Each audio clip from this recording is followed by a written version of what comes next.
भूगोल यानी कि ज्योग्राफी विषय पढ़ाऊंगी। ठीक है, तो पढ़ने से पहले आप हमारे कुछ सवालों का जवाब दे दें, उसके बाद हम अपने टॉपिक पे आते हैं। ओके, तो बच्चों हम कहाँ रहते हैं?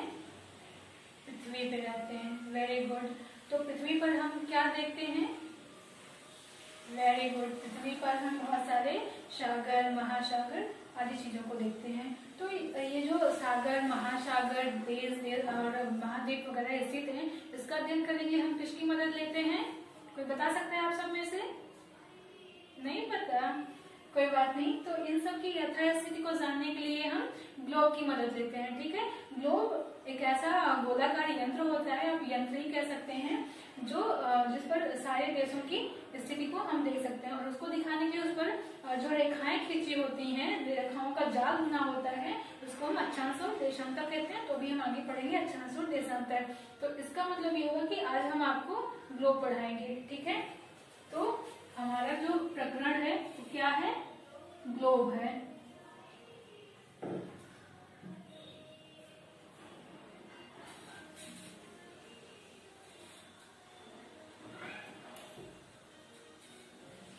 ठीक, तो ग्लोब है।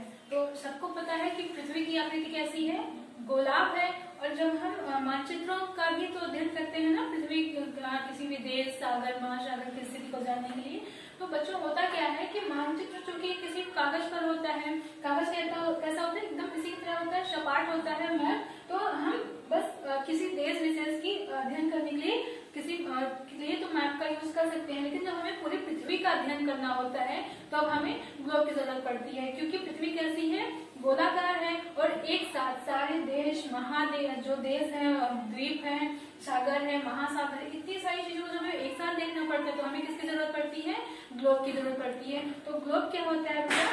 कि ग्लोब ऐसे गोलाकार आकार होता है, वो 23.5 अंश झुका हुआ एक सुई होती है, अक्ष होता है जो झुकी हुई होती है, और वो जैसे हम उसको घुमा घुमा कर सारी चीजों को देख सकते हैं। ठीक है, तो अभी मेरे पास ग्लोब तो नहीं है, लेकिन आप इसको एक एग्जाम्पल के तौर पर कर सकते हैं कि एक आलू या कोई बड़ा सा बॉल लीजिए और उस पर छेद करके आप उसको ऐसे जैसे घुमाते नहीं है, या लट्टू की तरीके से आप उसको करके देख सकते हैं। ठीक है, तो हम स्टार्ट करते हैं। ग्लोब पर जो जाल बुने होते हैं, सीधी आड़ी रेखाएं जो खींची होती है, उसी को हम अक्षांश और देशांतर कहते हैं। तो आज हमारे ग्लोब के तहत हम मुख्यतः अक्षांश और देशांतर का ही अध्ययन करेंगे। ठीक है, तो सबसे पहले हम अक्षांश की बात कर लेते हैं।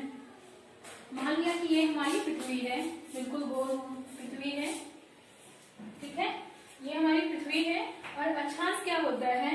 ये पृथ्वी को दो भागों में बांट देती है। ठीक है, अक्षांश होता है वो पृथ्वी के पूरब से पश्चिम की ओर। ठीक है, जब भी हम मैप का अध्ययन करते हैं तो हमें दिशाओं का ज्ञान होना बहुत जरूरी है। ठीक है, तो ये होता है नॉर्थ, ये होता है साउथ, ये होता है ईस्ट और ये होता है वेस्ट। ठीक है, तो ये हमारी 4 दिशाएं हैं और हमें पता होना चाहिए कि ईस्ट कहाँ पर है, वेस्ट कहाँ पर है। ठीक है, तो east, north, south, east, west हो गया। तो जो पृथ्वी को ये काल्पनिक जो रेखाओं का जाल बुना होता है पृथ्वी पर, वो बेटा बिल्कुल काल्पनिक होता है। ठीक है, तो ये पूरब से पश्चिम की ओर सीधी खींची जाती है, इसको हम कहते हैं 0 अंश अक्षांश कहते हैं। इसी को हम विषुवत रेखा भी कह देते हैं। ठीक है, या फिर विषुवत रेखा, विषुवत रेखा, विषुवत रेखा।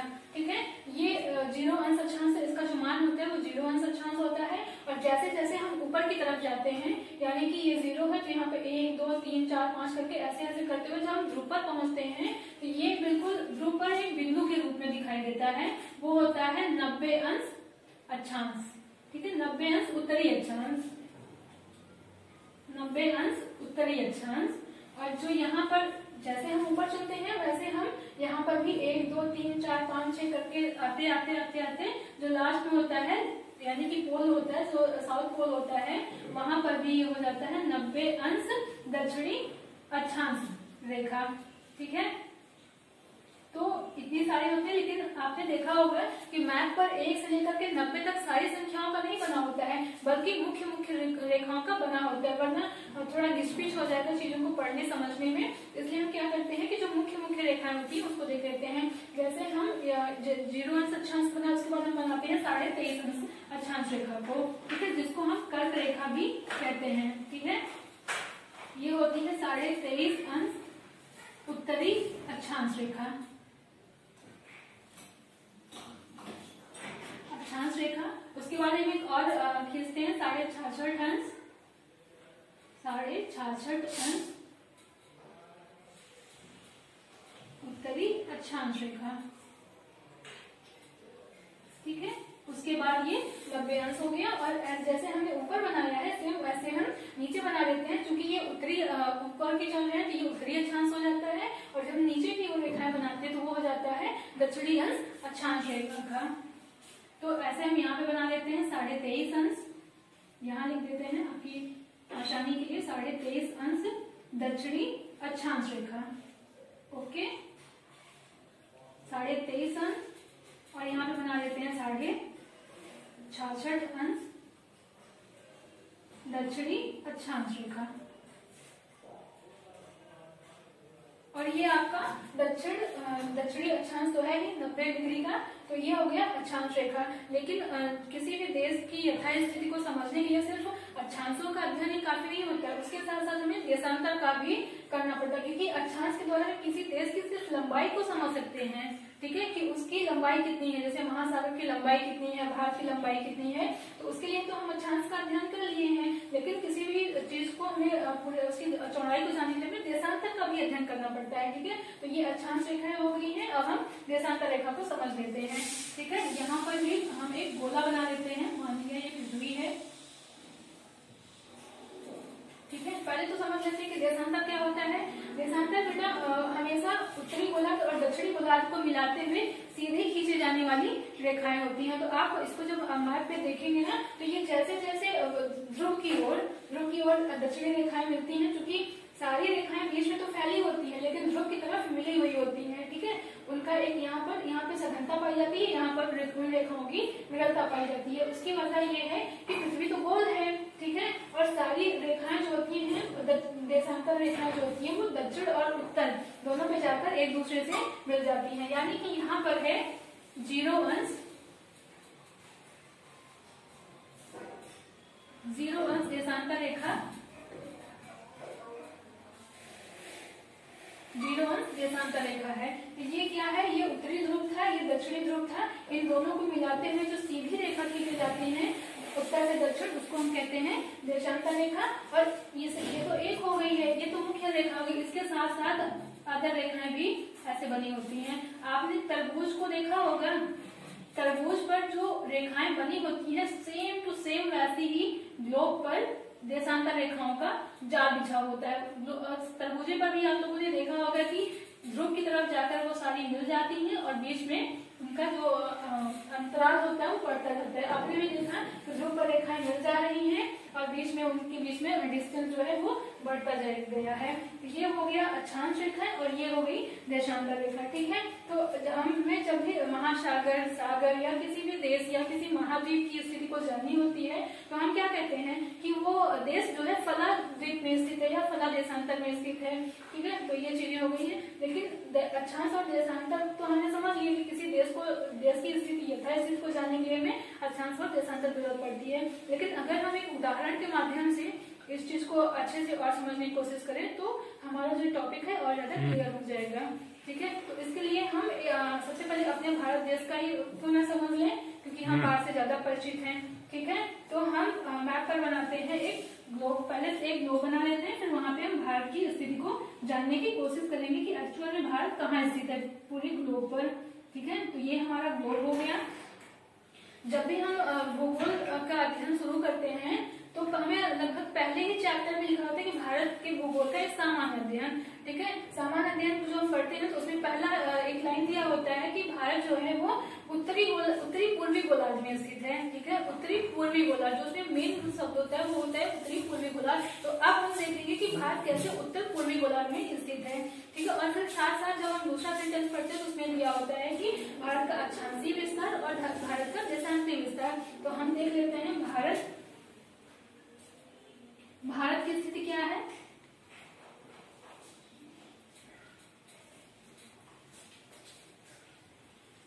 भारत की स्थिति जो है वो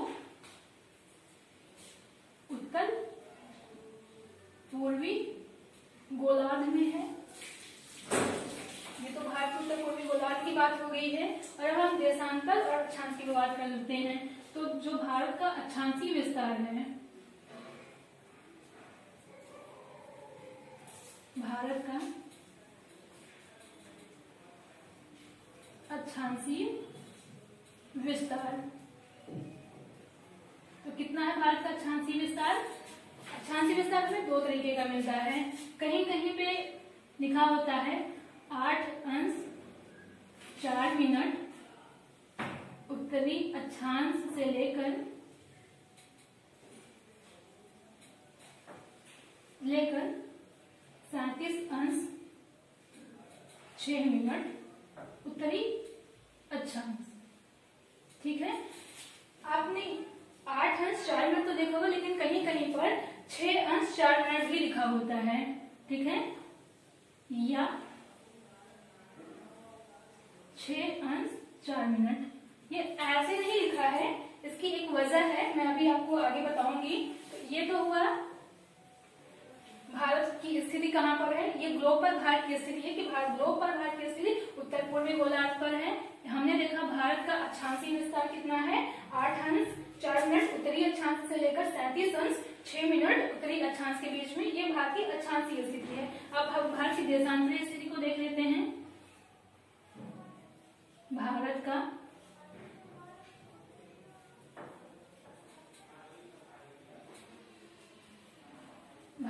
देशांतरीय विस्तार, तो भारत का देशांतरीय विस्तार कितना है, 67°6' से लेकर के 97°25' पूर्वी देशांतर में है। कहाँ पर है, पूर्वी देशांतर में। तो जब हम किताबों में देखते हैं तो ये तो लिखा होता है, लेकिन जब तक हम एक्चुअल स्थिति में नहीं देख लेते हमको ये रटना पड़ता है। ठीक है, रटना बहुत मुश्किल होता है किसी भी विषय में। तो अच्छा होगा कि हम पहले एक बार ग्लोब पर देख लें कि जो भारत का अक्षांशीय और देशांतरीय विस्तार होता है वो एक्चुअल है भी कि नहीं है। ठीक है, तो अब हम चेक कर लेते हैं। तो हमने आपको बताया कि पृथ्वी को बीचों बीच आधे आधे भाग में बांटते हुए जो सीधी रेखा खींची जाती है पूर्व से पश्चिम की ओर, उसको हम क्या कहते हैं, अक्षांश रेखा कहते हैं, 0 अंश अक्षांश कहते हैं या फिर विषुवत रेखा कहते हैं। ठीक है, ये हो गया 0 अंश अक्षांश रेखा। और जैसे इसका जो ऊपरी भाग होता है वो कहलाता है उत्तरी गोलार्ध, और जो उसका निचला भाग होता है वो कहलाता है दक्षिणी अक्षांश। ठीक है, तो ये तो हो गया जो पृथ्वी एक वो काल्पनिक रेखा है जो पृथ्वी को दो भागों में बांट लिया। ठीक है, उसके बाद हमने अभी कही है कि देशांतर रेखा, क्योंकि किसी भी देश की लंबाई और चौड़ाई दोनों को जानने के लिए हमें अक्षांश के साथ साथ देशांतर की भी जानकारी होनी जरूरी है। तो हम बना लेते हैं भारत का ग्लोब पर हम पहले खींच लेते हैं देशांतर रेखा। ठीक है, तो ये हुआ 0 अंश देशांतर रेखा। ठीक है, ये देशांतर रेखा हो गया। जब हम इसके पूरब की ओर चलते हैं तो ये हो जाता है पूर्वी देशांतर, और जब इसके हम ये 0 अंश के जब हम पश्चिम की ओर चलते हैं तो वो हो जाता है पश्चिमी देशांतर रेखा।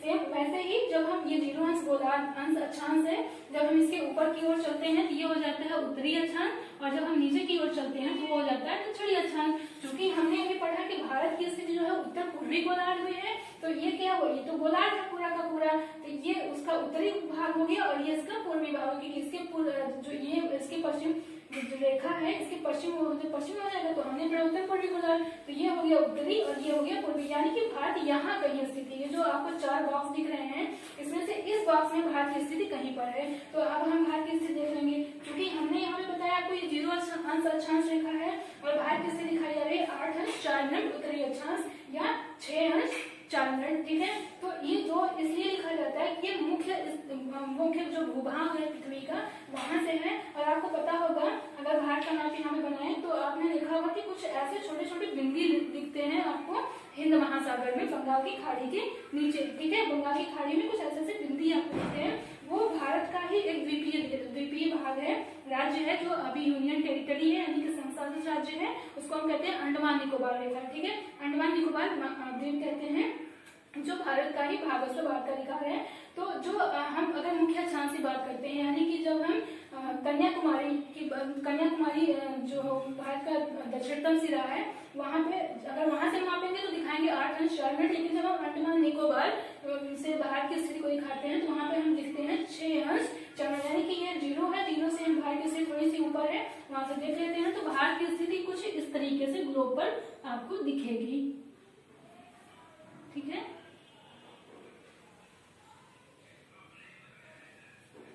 तो ग्लोब का जब आप एक ग्लोब देखेंगे और वहाँ पे भार को देखेंगे तो सबसे पहले आप देख लीजिए कि उत्तर पूर्वी गोलार्ध, फिर वहां से भार की स्थिति देख लेंगे तो ये भार की स्थिति है। तो भार का जो हो गया तो ठीक है, अब ये अक्षांशीय और देशांशीय विस्तार हो गया। तो जो सबसे दक्षिणतम बिंदु है, भारत का सबसे दक्षिणतम बिंदु यानी कि 8 अंश 4 मिनट ये मुख्य भूभाग है। और अगर हम दक्षिणतम अगर महाद्वीप की बात करें तो ये दिखाया जाता है 8 अंश 4 मिनट उत्तरी अक्षांश से। ठीक है, तो यानी कि जो तमिलनाडु का कन्याकुमारी है वो मुख्य भूमि को दिखाता है, यानी कि 8 अंश 4 मिनट को दिखाता है। अगर हम अंडमान निकोबार, ये जो ऐसे छोटे छोटे द्वीप हैं बंगाल की खाड़ी में, अगर वो उस पर भी भारत का ही प्रभुत्व है, संप्रभुत्व है, तो अगर वहां से देखेंगे तो हो जाएगा 6 अंश 4 मिनट से। ठीक है, उसी तरीके से अगर ये तो अक्षांशीय विस्तार हुआ नीचे का, तो अगर हम ऊपर का देखें तो ये है 37 अंश 6 मिनट। ठीक है, ये है पहले तो जम्मू कश्मीर था, लेकिन अभी 5 अगस्त 2019 को लद्दाख और जम्मू कश्मीर दोनों को अलग कर दिया गया है, क्योंकि लद्दाख एक यूनियन टेरिटरी है। तो जो उसका इंदिरा कॉल है, ठीक है, इंदिरा कॉल मैं लिख दे रही हूँ, भारत का दक्षिणतम सिरा,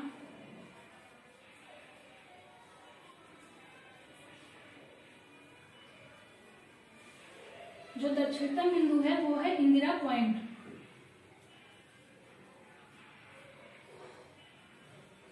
इंदिरा पॉइंट है। और जो उत्तरतम बिंदु है भारत का, जो भारत का उत्तरतम बिंदु है वो है इंदिरा कॉल।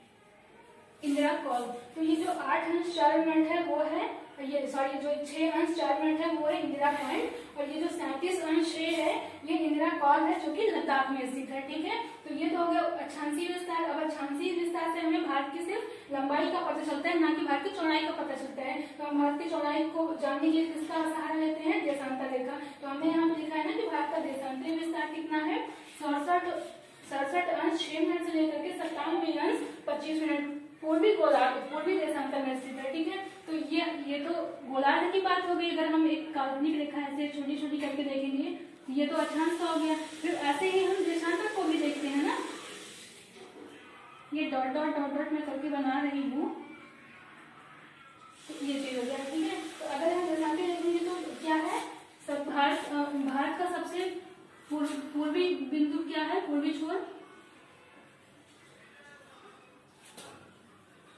पूर्वी छोर या भारत का सबसे पूर्वी बिंदु जो है वो है किबिथू।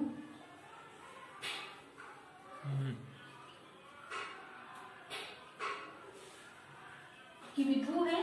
और जो भारत का पश्चिमी सिरा है, पश्चिमी छोर है, वो है गौर माता। ठीक है, गौर माता, यानी कि अगर देशांतर पर देखेंगे तो जो 67 अंश 6 मिनट है वो है, ये है कि गौर माता की स्थिति। गौर माता कहाँ है, ये गुजरात में स्थित है, यानी कि गुजरात का जो सबसे पश्चिमी सिरा